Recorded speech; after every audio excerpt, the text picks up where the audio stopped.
হ্যাঁ গো দিদিয়া, ও দিদিয়া, এসো বসো। এই ছেলেরা বেরোলো। আমি সেটাই দেখতে পেয়ে চলে এলাম তোমাকে জিজ্ঞাসা করতে। হ্যাঁ এই হ্যাঁ গো, ছেলে বৌমা কোথাও হানিমুনে গেল? গোয়া। গোয়া যাচ্ছে? গয়া নয়, গোয়াতে যাচ্ছে। ও আচ্ছা, হানিমুন করতে যাচ্ছে 10 দিনের জন্য। হ্যাঁ লোক তো এখন সিমলা ফিমলা চলে যাচ্ছে, ওরা গোয়া যাচ্ছে? এগুলো তো ঘর ঘাট, আজ বললেই কাল চলে যাবে। গোয়া গেল ওই জন্য। ও। হ্যাঁ বাবা পৌঁছে গেছিস? হ্যাঁ মা, আমরা ভুল প্লেনে উঠছি তো।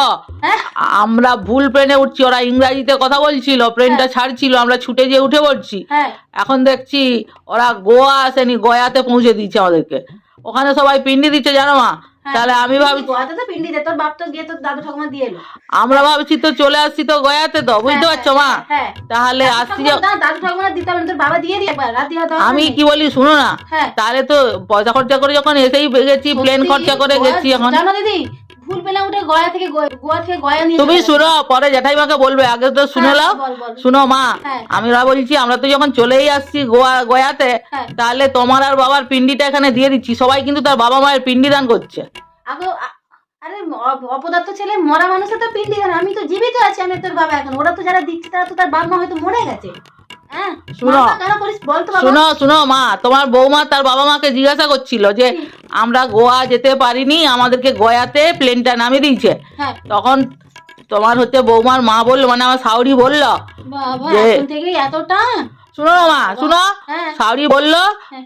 তার মেয়েকে যে জামাই যখন পয়সা খরচা করে গয়া চলেই গেছে, তাহলে গেছে যখন ওর বাবা মায়ের পিন্ডিটা দিয়ে চলে আসুক। ওদের তো হিংসা কিসের, আমাদেরকে মেরে দিয়ে ওরা দুজনে মিলে এখানে এসে থাকবে। আর তুই এখন থেকে শাশুড়ি ভক্ত হয়ে গেলি, 1 মাস বিয়ে হয় না এখনো। শুনো মা, আমিও একটা ভাবছি, পয়সা খরচা করে তো সেই তো তোমরা শুনো, তোমরা মরলে তো সেই আমাকে আসতে হবে আবার পিন্ডি দিতে, তাহলে আমরা পিন্ডিটা দিয়েই চলে যাবো। লজ্জা করেন, তোর বাবা মাটা বেঁচে আছে, তোর কি খারাপ লাগে না? তুই তাদের পিন্ডি দিবি? একটা কাজ কর, তুই যখন পিন্ডি দিবি ঠিক করেছিস, তোর বউকেও বল, তারও তো কোনো দাদা ভাই নেই, সেও যেন তার বাবা মার পিন্ডি দিয়ে চলে আসে একদম বলে, বুঝলি? একদম পিন্ডি দিয়ে চলে আয়, সবাই পিন্ডি দিয়ে ওখানে চলে আয়। তোদের ঘুরতে হয় যেতে হবে না, পিন্ডি দিয়ে গেছিস, পিন্ডি দিয়ে চলে আয়। শুনো বাবু, শোনা বাবু, শোনা শুনছো? তোমার মা বলছে আমার বাবা মায়ের পিন্ডি দিবে। আমার বাবা মা তো তোমার বাবা মায়ের থেকে কত ছোট বলো, এই কথা তোমার মা কি করে বলতে পারলো? বাবু সোনা নামে ছিরি নেই, বাবু সোনা। আমার ছেলের নাম বাবু সোনা, আমি ডাকি, ও কেন ডাকবে? বাবু শোনা, দেখেছো তুমি তোমার মায়ের আগে আগে ভাগে ভালো করে পিন্ডিটা দিয়ে দাও, যাতে উনি আগে তাড়াতাড়ি স্বর্গে চলে যান। দেখলে দিদি, কত লাখ লাখ কোটি কোটি টাকা খরচ করে বউ আনলাম, সে পিন্ডি দিতে গেছে আমাদের। হ্যাঁ গো শুনছো? কই গো? বলো না, বলো। তোমার ছেলে পিন্ডি দিতে গেছে তোমার আমার গয়াতে। দুক না পিন্ডি, তার ঠাকুমা দাদু দিয়ে দুক না। ঠাকুমা দাদু নয়, তোমার আর আমার পিন্ডি দিতে গেছে।